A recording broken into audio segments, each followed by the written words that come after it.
Attention! This makes absolutely no sense. Ladies and gentlemen, this is Zander's Facts.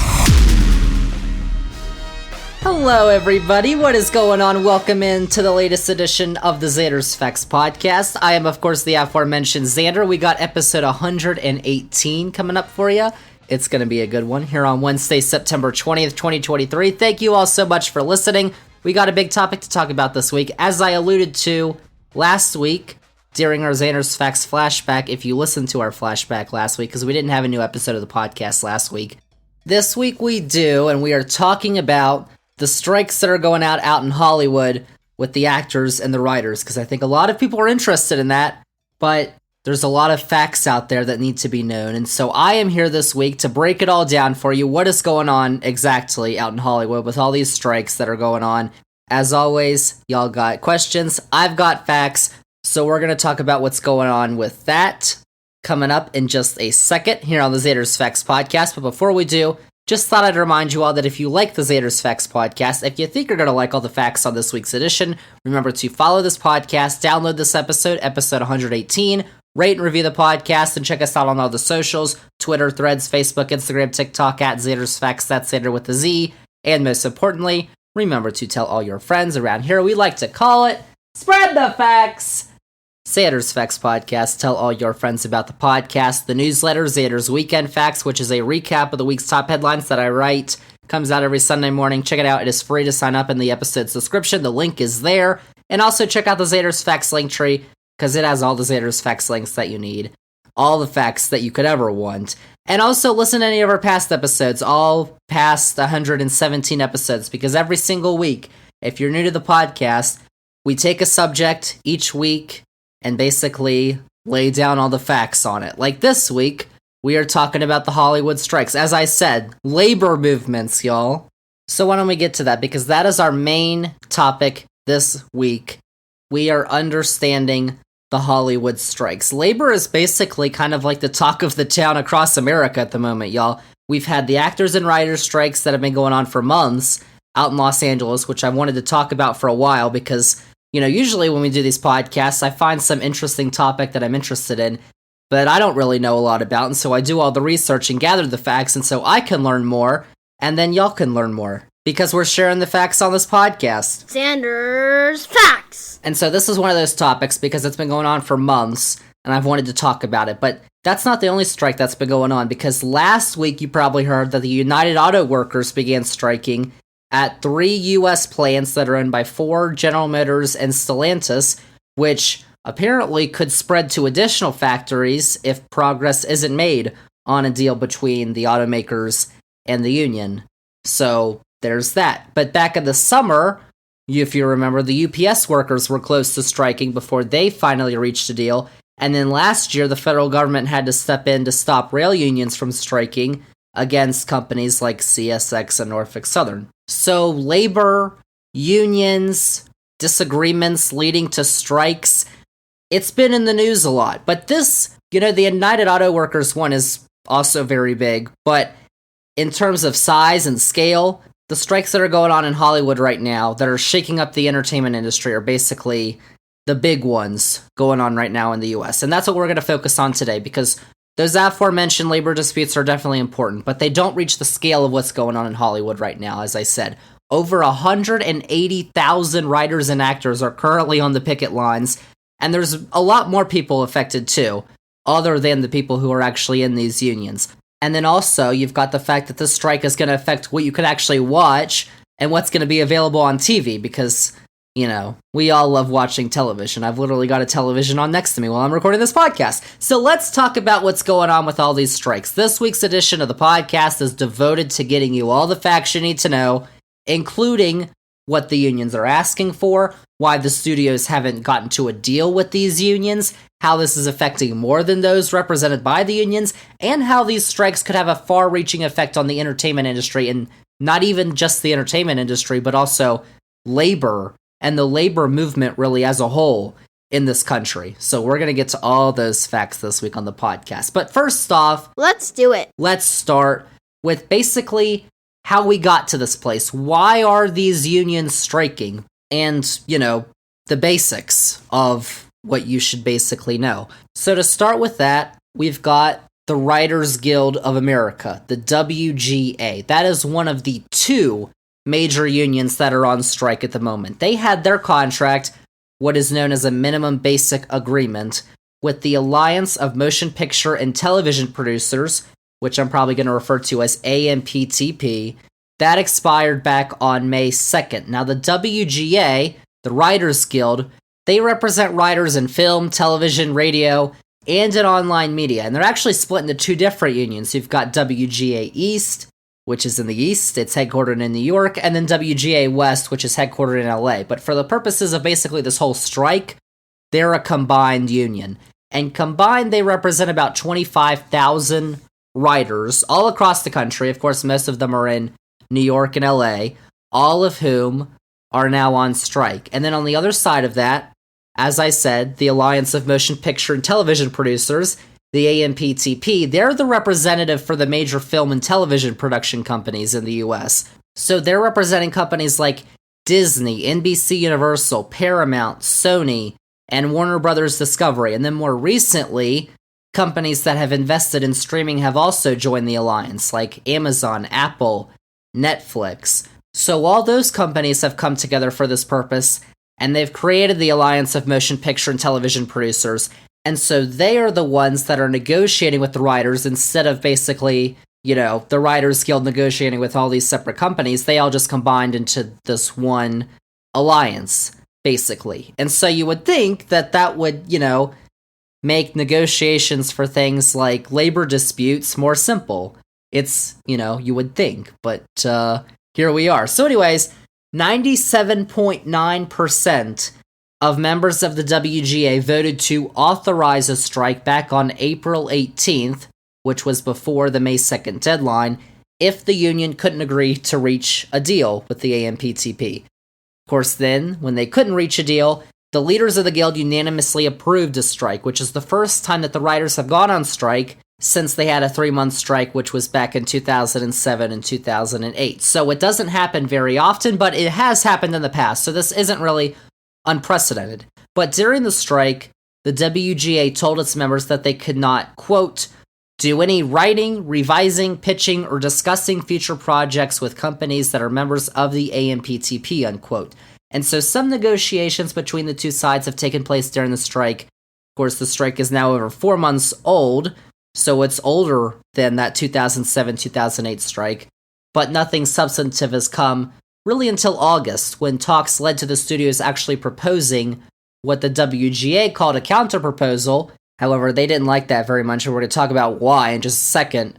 But since August 25th, there haven't been any talks between the two sides, and so this has led to basically all production shutting down in Hollywood and elsewhere since the strike began, because, since writers can't write for shows, there's been no writing taking place. And since writing is basically essential for scripted television, then, you really can't go forward with those projects because you kind of need writing. And that even includes some podcasts that are written by WGA members. Of course, your boy Zander is not a member of the guild, nor have I been invited to join the guild. No one cares. Just to let you know. The only productions that have continued are ones that had already been written before the strike began for scripted programming.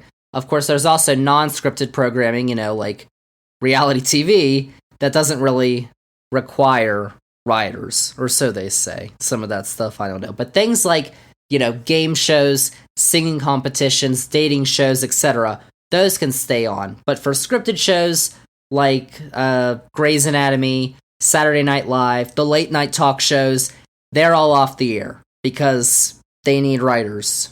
But it isn't just the writers who are on strike.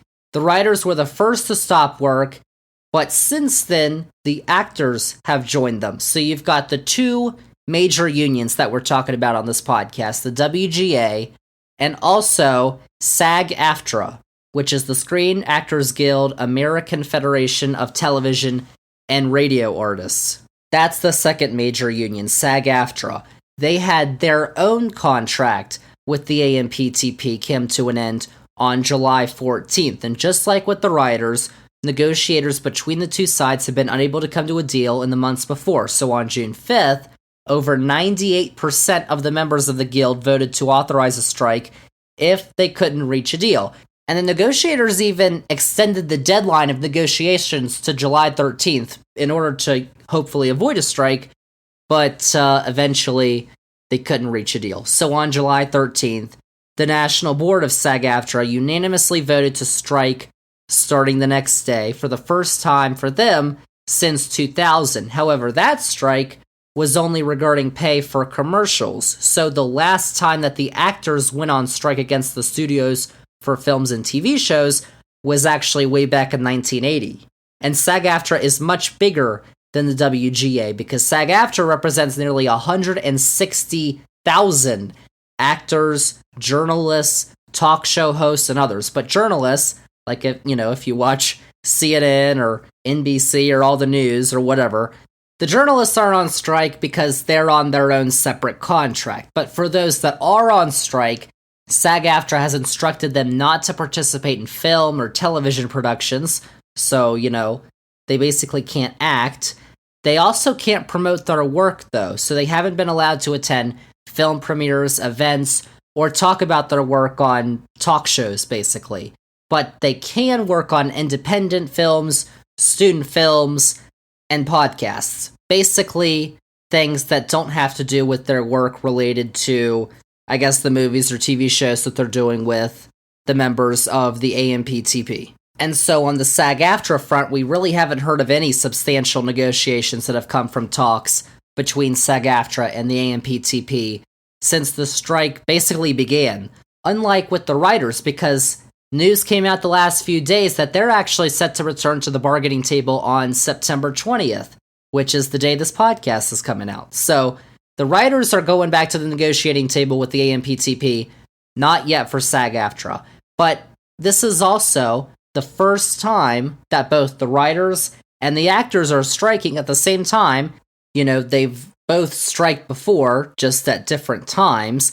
This is the first time that they're striking at the same time since 1960. And do you know who was leading SAG at the time, back in 1960? That was a man named Ronald Reagan, who then became president and wasn't very friendly to the labor unions. But that's basically the basics you need to know about these strikes. But now let's take a look at the positions, really, of the two sides. What are the actors and the writers asking for, and what are the stances of the studios? So let's start with the unions.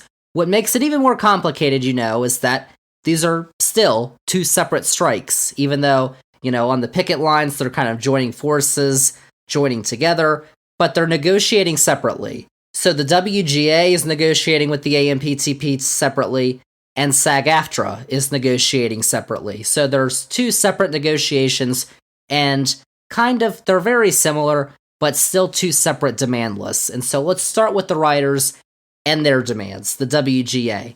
And really, one major sticking point for both the actors and the writers has been the rise of streaming services. Now, most people love streaming services. You've got Disney Plus, Apple TV Plus, Peacock, Max, Paramount Plus, Hulu, Prime Video, Netflix, all those. Most people love those because, it's kind of given us a lot more content than we've ever had access to at, a much lower price than, say, a cable bundle. And for the most part, writers have enjoyed their rise as well because the major studio companies have spent the last several years actually trying to create as much content as they can so that they can get people to subscribe to their streaming services, which means usually, and you would think, more work for writers and the people involved in production. However, that doesn't necessarily mean that the writers are getting more in compensation, because there's these things called residuals. And so to explain that, it's kind of like, if you remember back, well, this is still happening, but back when television shows like Friends and The Big Bang Theory, after they would air on NBC and CBS, their new episodes, they would air on channels like TBS and Comedy Central in syndication, is what they called that. Those weren't, the first runs of those shows, they were re-airs. But the people who worked on those shows got paid not only for when they were working on the show, but also when it would re-air on these cable networks. And now that's still happening. You know, as I said, if you turn on TBS or Comedy Central during the day, you're probably going to find one of these shows that's still being aired in syndication. But most people would probably just go to like a streaming service like Max and stream those shows. So, you know, you can watch whatever episode you want at any time you want. And sometimes without ads too, which is pretty nice. So these payments, when a show re-airs, are what we call residuals. And the amount that they were depended on how many times a show re-aired and also how popular it was. Basically, how many people were watching. Now, streaming services still pay out residuals, but they aren't paying as much as the cable networks once did. And that's because in streaming, the residual payments aren't based on how popular the show is, but how popular the streaming service is. And only in the US. You know, like if a show gets streamed internationally, the people who worked on that show don't get any residuals from that. And so what that means is these residual payments are fixed. So if a show like Suits gets popular all of a sudden on Netflix, which happened for some reason over the summer, Suits, which aired a couple years ago on USA Network, went on to Netflix, and it became like the #1 most streamed show on Netflix. It was so weird. So when that happens, the payments don't increase, even though there's a lot more people watching your show, which is making more money for Netflix. And the WGA wants to change that, along with SAG-AFTRA, so that the payments are more like they were when shows aired on cable syndication, basically variable, so that you're guaranteed a certain amount of money, a certain amount of residuals, just for the fact that the show is airing or streaming on that service, but you're also getting more money if it gets more popular and is making the streaming service more money. But the big issue with that is that there's one big difference between cable networks and streaming services, and it's that ratings and viewership are readily available for cable networks. You can go look up ratings online, but streaming services have kind of shied away from sharing that data. There's very few streaming services that share data, and if they do, it's usually for just like special events or stuff. Like Netflix has their top 10 in shows and movies if you look at that on their app, but that kind of, you know, it doesn't really tell us anything. So Netflix will say things like Suits was the most watched show of the summer or whatever, and we're like, oh wow, okay, but, you know, what does that mean, kind of like in context, or with data? Like, we usually don't get those numbers. So the studios likely wouldn't have to just agree to a more variable payment method for residuals, but they'd also have to commit to releasing more viewership data. If you say so. Which a lot of them might not want to do, which I'll kind of explain in a little bit. But basically, streamers are actually paying more upfront for the productions, but they're typically paying less on the back end, which is hurting writers. And it was basically Netflix who kind of started this model, and others have kind of followed to catch up.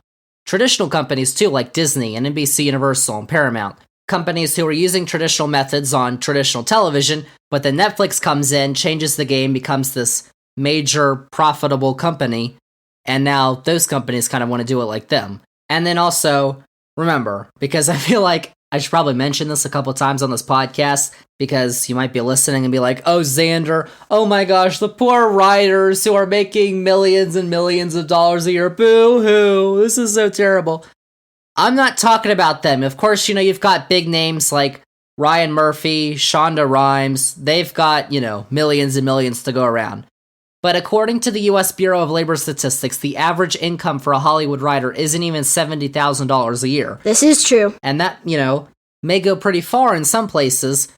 We're talking about most of these writers living in Southern California, which is one of the most expensive places to live. So it's important to remember that there are several writers who are very well off, but we're talking about 20,000 writers in this union. Many of them are not that well off, who are represented by the union, and would benefit greatly from getting that residual money, unlike, you know, maybe someone with millions and millions of dollars. But those writers are very few and far between. You've got a vast majority of the writers who are in the guild who aren't making a lot of money. And so another point for the WGA in these negotiations has been writers' rooms and how long writers are employed.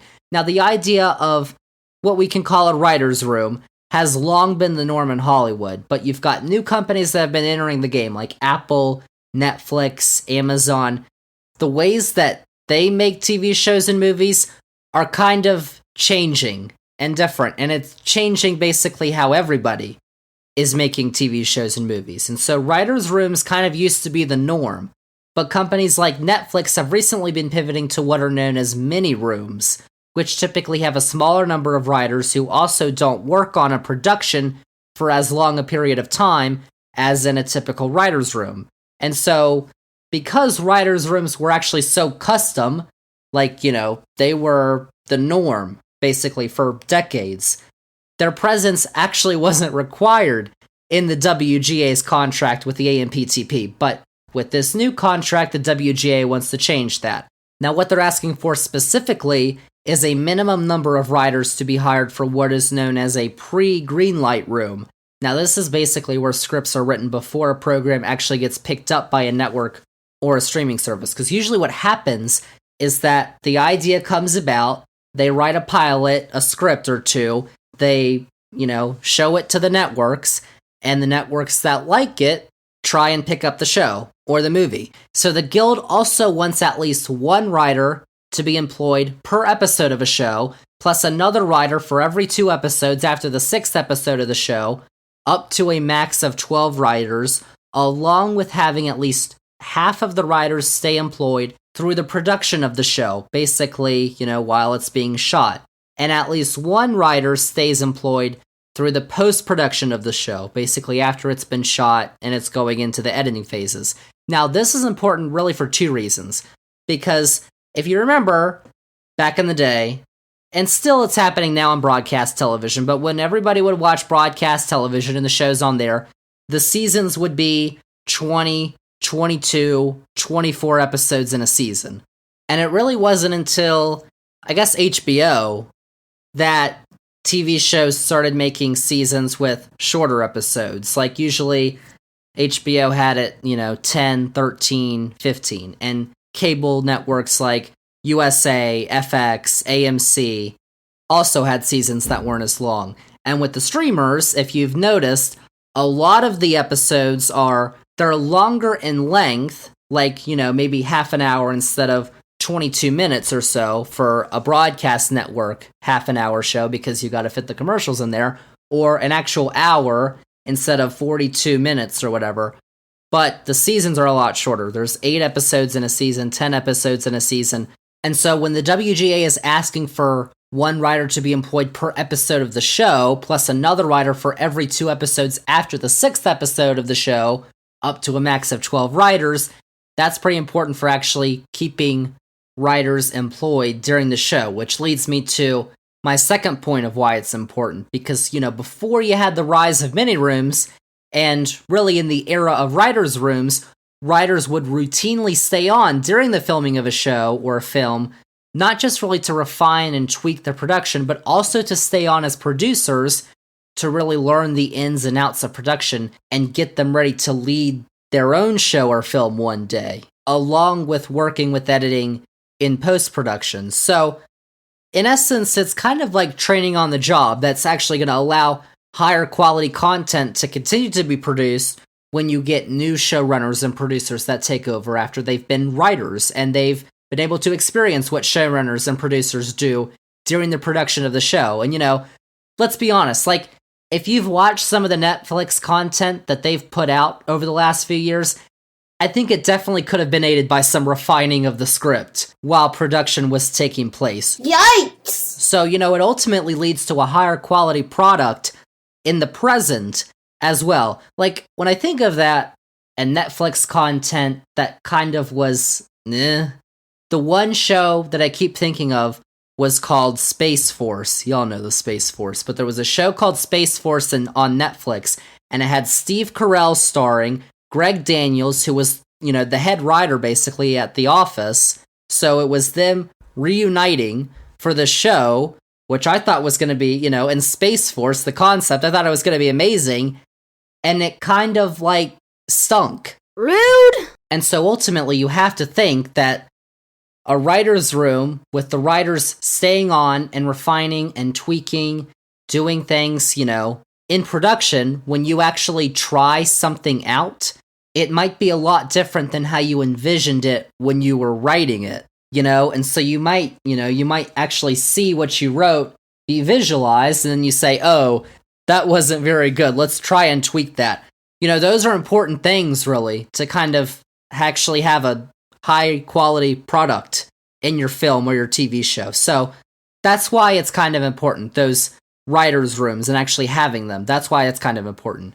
But the writers are also concerned about the shorter work times that are associated with the mini rooms. The WGA actually said in a May press release that it sort of created what they called, quote, a gig economy inside a union workforce, unquote. And so if you made writers' rooms mandated, that would kind of relieve that concern for writers. And the WGA also announced that they're seeking a 13-week guaranteed employment for writers when they're on a project. And then, of course, you've got artificial intelligence, or AI. You may remember, if you listen to this podcast, we devoted an episode of this podcast to AI, episode 96, back in March. You should go check it out. I was joined by some very special guests for that podcast in AI, if you know what I mean. So in regards to AI, the writers are actually concerned that the media companies could go ahead and get rid of writers and instead use AI to write film and TV show scripts, which, probably isn't a good idea, not just for the fact that it would, put an entire profession out of work, but also because, as I just mentioned earlier, quality.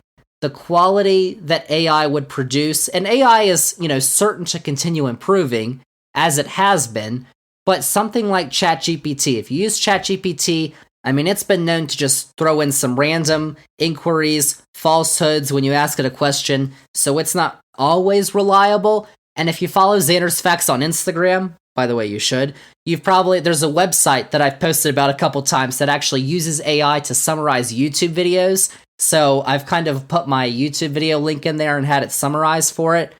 And it does a good job, but it doesn't always get everything right. And the structure of the sentences and the paragraphs it creates is kind of clunky. So you'd probably need human writers to fix up what AI wrote in the first place. So why even rely on it in the first place, And so basically what the writers are requesting is not that artificial intelligence never be used, but that tools like ChatGPT only be allowed for research and facilitating script ideas, not to actually write the scripts themselves. That's what they're trying to get the studios to agree to. And so what the WGA is also requesting is that every member of a writing team on a project receive their own pension, as well as healthcare funds. And so that's the writers' demands. The demands of the Actors Guild are pretty similar. They've got general wage increases, which also the writers have, and the variable residual payments. And then SAG-AFTRA is also asking for assurances in regards to AI. Now, in the circumstance of the actors, they're requesting that background actors not be replaced by computer-generated visualizations, or what they like to call a digital replica, that could include a performer's voice, performance, or likeness. So pushing this through would make sure that studios really can't capture the voice or image of a background actor and then use the voice or image of that actor for other projects without compensating them. Nice try, buddy. And so SAG is also wanting to increase any fines for late payments that are coming from the studios, because apparently that happens often. They also want to make sure that actors who are not in Los Angeles or New York are not paid less than those who are, and they also want, just generally, better working conditions. And so just like I said with the writers, I think I have to say it for the actors too. We aren't just talking about actors like Meryl Streep and Leonardo DiCaprio. The Rock, Dwayne Johnson, made $270 million last year. But the average Hollywood actor made $27.73 an hour last year. And again, we're talking about, these actors are located everywhere, but the vast majority are in Los Angeles and Southern California, where you need a lot of change to get by in that area. It's the truth. And so really, what the strikes are about is helping out those actors. Because, I mean, Meryl Streep and Leonardo DiCaprio and The Rock are all great, but, you know, to make really this big motion picture, you need hundreds, thousands of people and background actors. And so, you know, you kind of have to pay them well, or else why would they do it, you know, in Los Angeles and get crappy work and then live crappy lives? And so that's basically what the strikes are really about. And then back to the writers, the WGA actually found that back in March, the median weekly pay for writers and producers actually declined over 23% from 10 years ago when you adjust it for inflation. So their purchasing power has gone down a lot as well. So those are basically the demands that the actors and the writers are asking for in these negotiations. And because they haven't gotten some of them or all of them in their negotiations, they're still striking. As I'm talking right now, Tuesday, September 19th. But then, of course, in all labor disputes, you've got the other side. And in that case, AMPTP, the entertainment and the media companies. So those are the stances that are being taken by the labor unions. Why are the entertainment media companies saying no to these demands? And I think you could probably guess what it is. Money. Get that dough! And that's true. You know, one overall point has been that many of the traditional media companies like Disney and Warner Brothers have been in cost-cutting mode recently. That wasn't the case, you know, a few years ago when these companies were committing billions and billions of dollars to spend on content for their new streaming services. Like if you remember, Disney was wanting to get a new episode of a Star Wars show and a new episode of a Marvel show like every single week. It was crazy the amount of content they were trying to put out.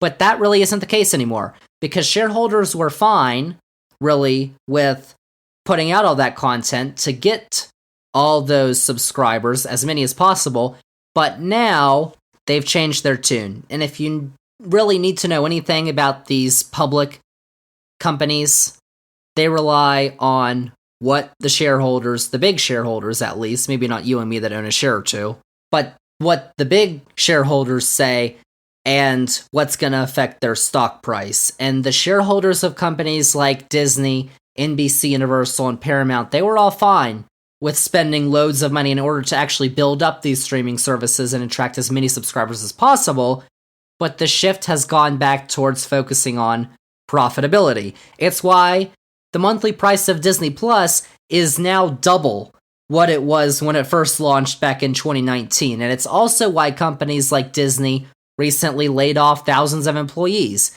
because it makes their profit margins look better. Like, look, Disney, whether they laid off all those people or not, is going to make money this year as a whole. Now, some divisions and their streaming services aren't making money, but the company as a whole is going to make money, and a lot of money. But it makes their profit margins look better, which the shareholders like, and it raises their stock price, which, you know, is really why these companies do things. So in the view of these companies, you know, maybe except for Amazon and Apple, because, you know, streaming is kind of secondary to them. You know, Apple's got all their devices and Amazon has the shopping. So streaming really isn't that important to them, its profitability right now. But except for those companies, they're going to want to do whatever they can to save money right now. And I think the fact that these strikes came up when they did, or the contract disputes that led to the strikes came up when they did, was kind of a perfect storm here. And the fact that these companies weren't in cost-cutting mode a couple years ago, but they really are now. And so last month, I said earlier, negotiations reignited actually between the studios and the writers.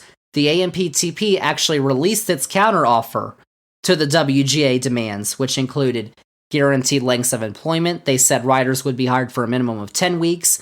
If you remember, I said the WGA wanted 13 weeks. Increased data transparency.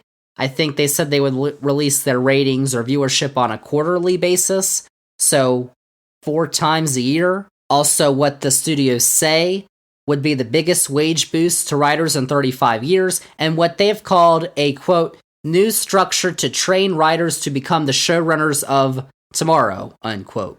Basically, writers' rooms. But in the eyes of the writers, it wasn't enough. And now many actually believe that releasing the terms of the counteroffer is backfiring on the studios because it was likely a power play from them. And many WGA members seemed upset with the move and that it angered them. And then one legal expert told the Los Angeles Times that the decision could actually be against laws that govern collective bargaining. Whoops. And that when this has happened in the past with other labor disputes, it hasn't really helped the side that released the offer. And so the WGA ultimately released a statement that said of the meeting where that deal was presented back in August, quote, "This wasn't a meeting to make a deal. This was a meeting to get us to cave," unquote. It continues, quote, "This was the company's plan from the beginning, not to bargain, but to jam us. It is their only strategy to bet that we will turn on each other," unquote. Although the Los Angeles Times notes that this strategy seemed to work back during the writers' strike of 2007 to 2008 for the studios, basically trying to get them to cave when the Writers Guild wasn't as unified back then. That does not appear to be the case today, at least from what we've seen 4 months on.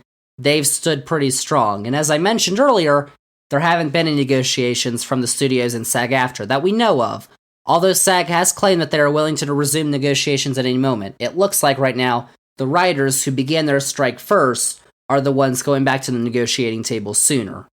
But here's the issue for the members of the AMPTP. The strike is hurting them as well. Now, Warner Brothers Discovery, they've probably been the company in this group that's cut costs the most aggressively, you could say, in the last few years. They've claimed that they're going to miss out on up to $500 million in earnings this year because of the strike. And you've got other companies like Disney, Paramount, NBC Universal that are probably going to miss out on some revenue as well because they're not going to be able to air many new seasons of scripted shows on their broadcast networks like ABC, CBS, NBC. So the studios are going to start losing money because they aren't paying the actors and the writers. It's kind of weird. Like, they kind of need to pay them for them to gain money. But Netflix, Warner Bros., Disney, they've all said they're going to save some money in the short term because they're not making those expenses right now. But the longer that these strikes last, it's going to hurt both sides even more. So for now, shows and movies are still kind of trickling out. We're still getting some new content that was finished up before the strikes began. But that well of content that is finished and ready to go for the studios is going to dry up soon. And then you've also got the fact that the actors can't promote that work that's being released right now because that would go against the rules of the strike. Like, you've kind of had some confusion in the last few days because there's been a couple talk show hosts, Jennifer Hudson, Drew Barrymore, Bill Maher on HBO. They've all said in the last few days, the talk on CBS, they've all said that they are going to try and come back before the strike is over. And they said, we're not going to use our writers who are on strike for the shows so that we're compliant with the rules. But basically, SAG and the WGA, they threw cold water on those ideas, almost universal no. So now, Drew Barrymore, Bill Maher, Jennifer Hudson, like all those shows and those talk show hosts have said, they're gonna wait for a little bit and see what happens. And so that's kind of been brought up in the last few days. I mean, the strikes have gone on now well past 100 days, and the studios have actually taken the steps of suspending existing deals with top producers like J.J. Abrams, Chuck Lorre, who made The Big Bang Theory and other shows, Mindy Kaling, and others. They've suspended those deals so they don't have to pay those producers, and then those producers can't pay their staffs. So that's kind of an issue. So why are the studios not fully engaging on making a deal? Short answer, it really all has to do with money, And this isn't just affecting the members of the unions, as I alluded to earlier. The actors and the writers who are members of the guilds are obviously being affected because they're out of work, but they're not the only ones being affected. You've got politicians who are trying to step in here, like the governor of California, Gavin Newsom, the mayor of Los Angeles, Karen Bass, they both say that they're in support of the unions, but they're also calling for a swift resolution to the strikes. Now, why is that? Because not having Hollywood function, a large portion of it, is a major economic burden to Los Angeles, Southern California, and the state really as a whole, because California has the fourth largest economy in the world. They'd still be okay without the entertainment industry, but it's still a big part of their economy and what goes on there. I mean, it's part of what keeps the region and the state running, so having it almost stopped really isn't so great.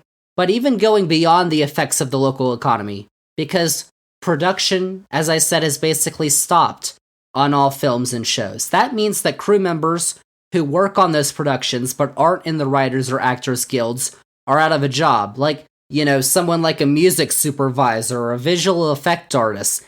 They're not usually represented by their own unions. They're out of jobs, though, and as I saw in an article from The Atlantic, it's clear that while they support the strikes, they're also concerned for their well-beings as well. And that's same for many of those actors and writers who don't have much savings to fall back on. Like, part of the rationale that those talk show hosts that I mentioned earlier gave for coming back on the air was, we also have to support the people who work on our show, who are out of work right now because nothing's going on in Hollywood, but they're not represented by a union. And so, if you are the host of a talk show, your name is on there, you're kind of responsible for them too. And so you have that whole aspect to deal with as well. Like I said, the producers, like J.J. Abrams has his own production company. He's the head of the production company. The money that he gets from his deal with Warner Brothers Discovery, he then uses to pay the staff of his production company. But because that deal is suspended, he either has to do it out of his own pocket or can't really at all. And so, again, we're talking about behind-the-scenes people. We like to make fun of the credits on the movies and the TV shows that just go endlessly on and on. But without those people, those shows and movies wouldn't have been made in the first place. And they're not getting paid a lot of money either.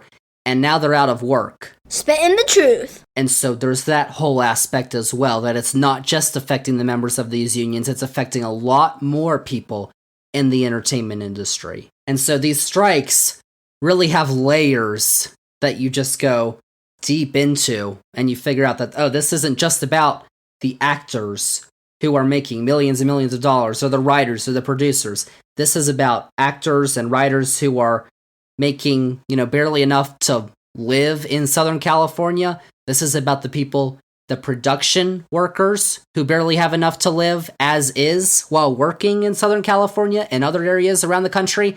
And now they're out of a job because they're asking for more money. The studios won't give them, at least not right now, they're not agreeing to it.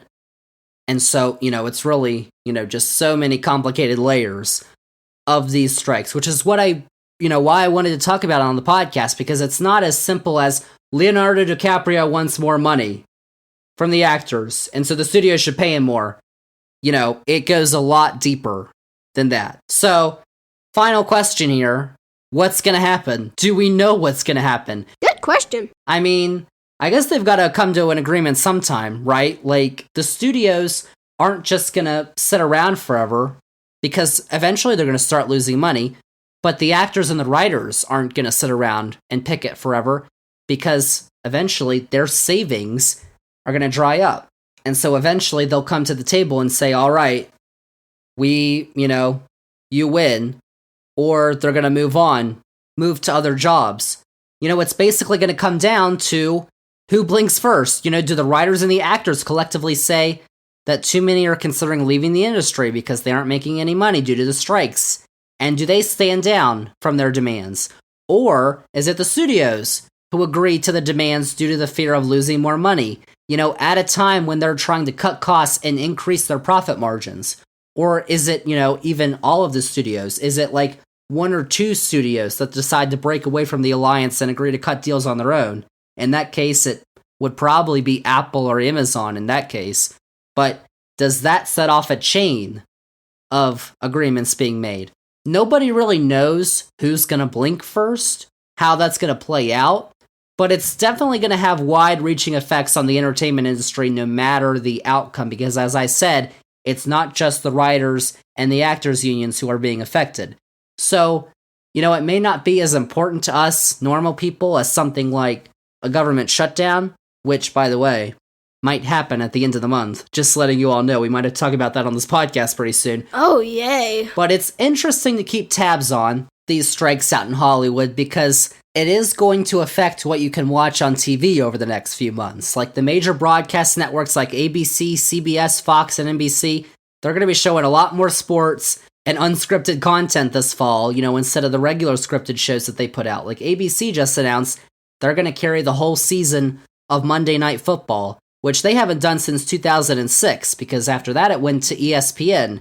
But it's now brought back on ABC because they've got holes in their schedule because all their scripted content, we're still going to get stuff like Dancing with the Stars and The Bachelor, but shows like, Grey's Anatomy, as I said, and Abbott Elementary, like their comedies and their dramas that are scripted, they're not going to air because they're not being produced right now. And then even beyond the entertainment industry, the outcome is going to show whether the labor movement, which has risen in the last few years, is going to continue to get stronger. Because if the actors and the writers get their demands met, then that probably gives some leverage to other unions in their demands, like the United Auto Workers and others who may soon go on strike. Like, according to Gallup polling, back in 2009, when Barack Obama first got inaugurated, labor unions were only approved by 48% of Americans. That number is up to 67% this year. That's the highest it's been since the 1960s. That's a lot of numbers. So it also helps, I think, of course, that there's a president in the White House who, right now, routinely advocates on behalf of labor unions. That was kind of his whole pitch. And so what we've seen, really, in especially the last few years, is labor and unions gaining momentum again in this country. Now, what happens with the writers and the actors might play a big part on if that momentum continues or whether it kind of stalls out. But we've got talks between the studios and the writers resuming today, as I said, Wednesday, September 20th. So it may be soon before we get a deal. And when we get a deal, it's definitely going to be one that's examined by labor unions across the country. That's why, even beyond the entertainment industry, it is such a big deal.